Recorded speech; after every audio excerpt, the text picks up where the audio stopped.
Hello friends, NK online learning YouTube channel पर आप सभी का स्वागत है। मैं डॉक्टर वीरेंद्र संतानी आपको बेसिक इलेक्ट्रिकल इंजीनियरिंग के बारे में पढ़ाऊंगा। आइए देखते हैं। तो नेक्स्ट टॉपिक है हमारा सिंबल्स ऑफ डीसी मशीन। तो सिंबल्स ऑफ डीसी मशीन की अगर बात करते हैं, डीसी मशीन की बात करते हैं तो डीसी मशीन हमें पता है दो तरह की होती है, मोटर और जनरेटर। ये हम बात कर चुके हैं। जनरेटर मींस जो इलेक्ट्रिकल आउटपुट देता है, मोटर मींस जो इलेक्ट्रिकल इनपुट होता है, और आउटपुट इसमें क्या आएगा, मैकेनिकल आउटपुट आएगा। तो चाहे मोटर हो चाहे जनरेटर हो, दोनों में ही जो है दो मेन पार्ट्स होते हैं, एक तो आर्मेचर वाइंडिंग और एक फील्ड वाइंडिंग। तो देखिए, इसको अगर सिंबलाइज करने की बात करते हैं तो कैसे सिंबलाइज करते हैं। दिस इज आर्मेचर ए और डबल ए, यहां पे ब्रशेस के यहां पे लिख दिया। This is field winding, field को हम एफ और डबल एफ से रिप्रेजेंट करते हैं, और यहां पे जो ये वोल्टेज है this is plus minus V voltage. दूसरा डायग्राम भी मैं बना देता हूं और फिर हम डिस्कस करेंगे कि कैसे पता लगाते हैं कि मोटर है कि जनरेटर है। सिमिलरली यहां पे भी जो है प्लस माइनस वी कर दिया, यहां ए और डबल ए लिख दिया आर्मेचर के लिए, यहां एफ और डबल एफ लिख दिया फील्ड टर्मिनल्स के लिए। तो दोनों ही केस में हम अगर बात करें तो फील्ड वाइंडिंग में जो डायरेक्शन है आई एफ, वो दोनों ही केस में सेम होती है, चाहे वो मोटर हो चाहे वो जनरेटर हो। और हमें ये पता है कि जनरेटर में आउटपुट क्या आता है, इलेक्ट्रिकल आउटपुट आता है। यानी करंट जब बाहर आ रही होगी, करंट जब बाहर आ रही होगी, इस तरफ करंट बाहर की तरफ आ रही होगी, तो ये जनरेटर है। इसका मतलब ये तो सिंबल किसका हो गया, डीसी जनरेटर का हो गया। और मोटर में हम क्या देते हैं, इलेक्ट्रिकल इनपुट देते हैं। यानी यहां से ये करंट आई ऐसे आ रही होगी, इसका मतलब ये डीसी मोटर है। तो ये जो डायरेक्शन है, ये जो डायरेक्शन है, अगर ये इधर आ रही है तो आर्मेचर में भी करंट ऐसे जाएगी। सिमिलरली अगर ये करंट यूं जा रही है तो आर्मेचर में करंट यूं जाएगी। मींस अगर आर्मेचर से करंट आउटगोइंग है तो वो जनरेटर का केस है, और इनकमिंग है तो वो मोटर का केस है। और ये इससे भी पता लगाया जा सकता है कि जनरेटर में करंट बाहर आएगी क्योंकि इलेक्ट्रिकल आउटपुट है, और मोटर में करंट अंदर जाएगी क्योंकि इलेक्ट्रिकल इनपुट है। तो ऐसे हम सिंबल से पता करते हैं कि कौन सा सिंबल डीसी मोटर का है और कौन सा डीसी जनरेटर का। तो नेक्स्ट टॉपिक है अपना types of DC generators. Types of DC generators. तो टाइप्स ऑफ डीसी जनरेटर का क्या मतलब होता है, देखिए डीसी जनरेटर्स कितने तरह के होते हैं। डीसी जनरेटर्स का क्या मतलब है कि generators which is generating the electrical power. तो टाइप्स में अगर हम बात करते हैं तो दो तरह के जनरेटर्स होते हैं इसमें। First is separately excited DC generator, separately excited DC generator, और दूसरा होता है सेल्फ एक्साइटेड डीसी जनरेटर। तो सेपरेटली एक्साइटेड डीसी जनरेटर, और मैंने क्या बताया, self excited DC generator. Separately excited, नाम से ही पता लग रहा है सेपरेटली एक्साइटेड का क्या मतलब है। देखिए यहां पे सेपरेटली एक्साइटेड का मतलब होता है कि इसकी फील्ड वाइंडिंग्स को एक्साइट करने के लिए हमें एक सेपरेट वोल्टेज सोर्स की जरूरत होती है।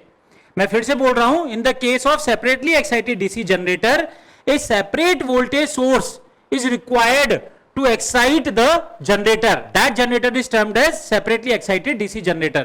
जबकि यहां पे क्या है, सेल्फ एक्साइटेड डीसी जनरेटर, यानी हमें यहां पर कोई अलग से जरूरत नहीं होती है किसी वोल्टेज सोर्स की। यहां पे जनरेटर अपने एक्साइटेशन से, सेल्फ एक्साइटेशन से ही जो है वर्किंग करता है। और इसीलिए जो है तीन तरीके के होते हैं इसमें। पहला होता है सीरीज, दूसरा होता है शंट, और तीसरा होता है कंपाउंड जनरेटर। तो इन तीनों ही तरीके के जनरेटर्स में हमें फील्ड वाइंडिंग को अलग से एक्साइटेशन नहीं देना होता है यहां पे, क्योंकि नाम इसका क्या है, सीरीज। तो सीरीज एक्साइटेड डीसी जनरेटर यानी armature and field windings R series in nature. तो वहीं से इसको एक्साइटेशन मिल जाता है।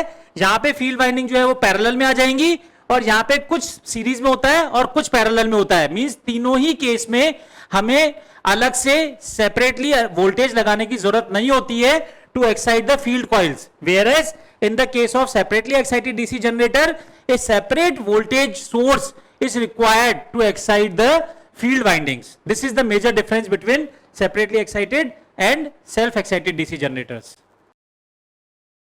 सेपरेटली नेक्स्ट अपना है separately excited DC generator. Separately excited DC generator, जिसमें हमने अभी पढ़ा कि इसमें अपने को क्या करना पड़ेगा, फील्ड वाइंडिंग को एक्साइट करने के लिए अलग से वोल्टेज सोर्स देना पड़ेगा। तो देखिए ये तो हो गया आर्मेचर, ये ए, दिस इज डबल ए, क्योंकि जनरेटर की बात कर रहे हैं तो इसलिए करंट जो है वो आई आउटवर्ड साइड में आएगी। ये आपका वोल्टेज हो गया वी, और ये हो गई आपकी फील्ड वाइंडिंग आई एफ, ये एफ और डबल एफ, और ये जो वोल्टेज है that is V F, field voltage. तो ये वी एफ तो हो गया फील्ड वोल्टेज, आई एफ हो गई फील्ड करंट, ये फील्ड वाइंडिंग हो गई, और इनके बीच में इस तरह से जो है वो कनेक्शन दिखा देते हैं। आर्मेचर हो गया ये ए डबल ए, और यहां से आर्मेचर से जो है वो करंट बाहर की तरफ जा रही है। तो this will be separately excited DC generator.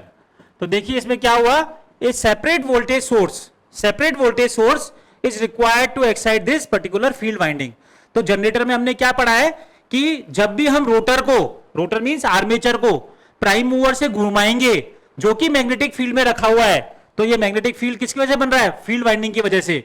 तो फील्ड वाइंडिंग की वजह से फ्लक्स लाइंस को जब ये कट करेगा तो इसमें वोल्टेज इंड्यूस होगा, और जिसकी वजह से हमें करंट जो है वो मिलेगी, और वो जो है बाहर की तरफ जो हमने जो करंट जो है वो, क्योंकि आउटपुट में आएगी करंट तो इसलिए बाहर की तरफ वो करंट हमने निकाल दी। इसमें मैं पहले ही बता चुका हूं कौन सा वाला रूल लगता है इसमें, फ्लेमिंग्स राइट हैंड रूल। इसको कैसे ध्यान रखते हैं, जनरेटर यानी जनरेट करना यानी कुछ देना, और देना हमेशा सीधे हाथ से, जनरली सभी लोग जो है वो सीधे हाथ से देते हैं। तो फ्लेमिंग्स राइट हैंड रूल से जो है इसमें डायरेक्शन ऑफ करंट या इंड्यूस्ड ईएमएफ की डायरेक्शंस को हमने निकाला था। तो this is the basic principle of we can say separately excited DC generator. अगर इक्वेशंस की बात करें तो यहां पे ये जो V है ये टर्मिनल वोल्टेज है, जो जनरेटेड वोल्टेज है वो EG है। अगर मैं इसमें करंट आर्मेचर करंट IA और आर्मेचर का रेजिस्टेंस RA मान लूं, तो मैं अगर इसमें KVL लगाऊंगा तो क्या मिलेगा, देखिए IA RA, प्लस में मैं एंटर हो रहा हूं तो मैं प्लस लगा रहा हूं प्लस V, और माइनस में एंटर हो रहा हूं तो माइनस EG इक्वल टू 0। आप इसका रिवर्स भी कर सकते हैं। तो इससे क्या आ जाएगा, हमारे पास टर्मिनल वोल्टेज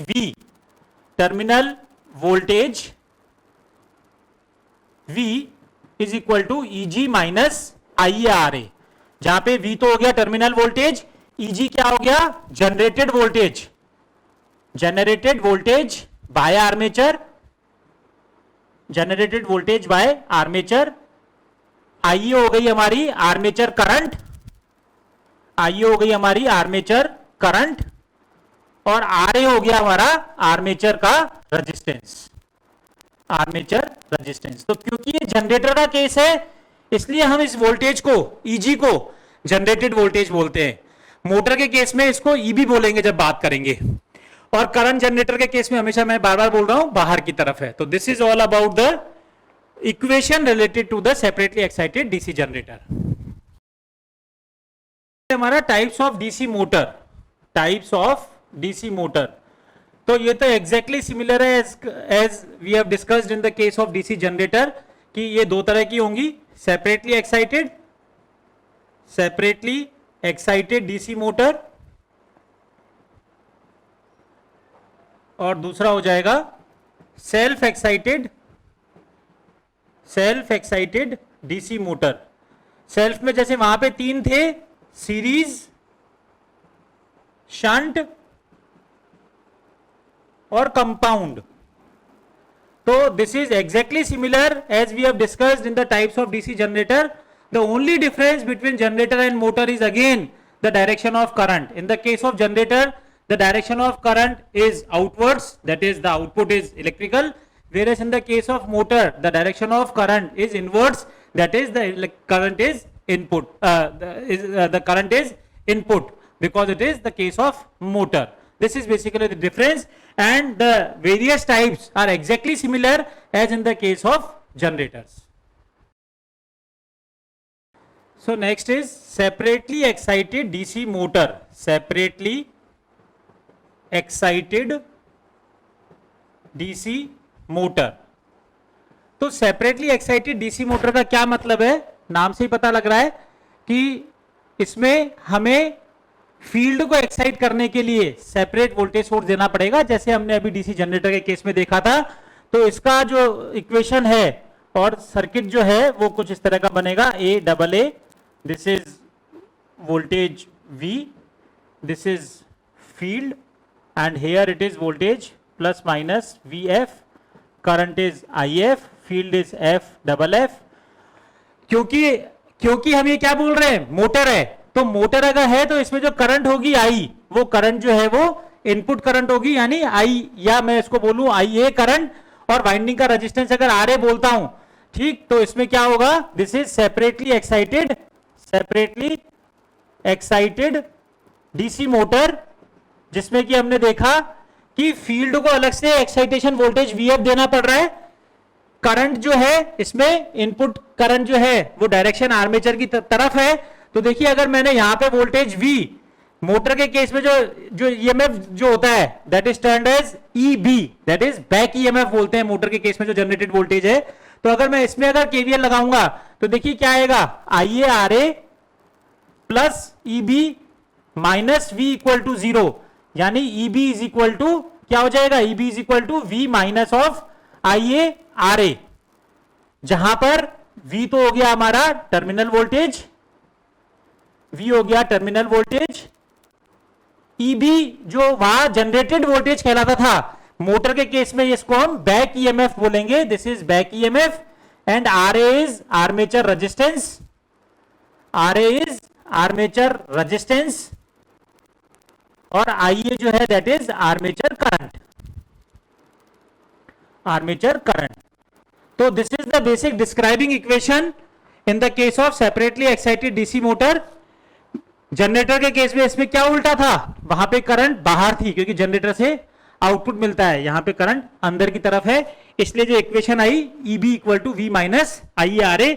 ध्यान रखने की बात क्या है, वहां पे हम जनरेटर के केस में इसको EG बोलते थे और उसको क्या बोलते थे, जनरेटेड वोल्टेज। यहां पर मोटर के केस में इसको क्या बोल रहे हैं, बैक ईएमएफ।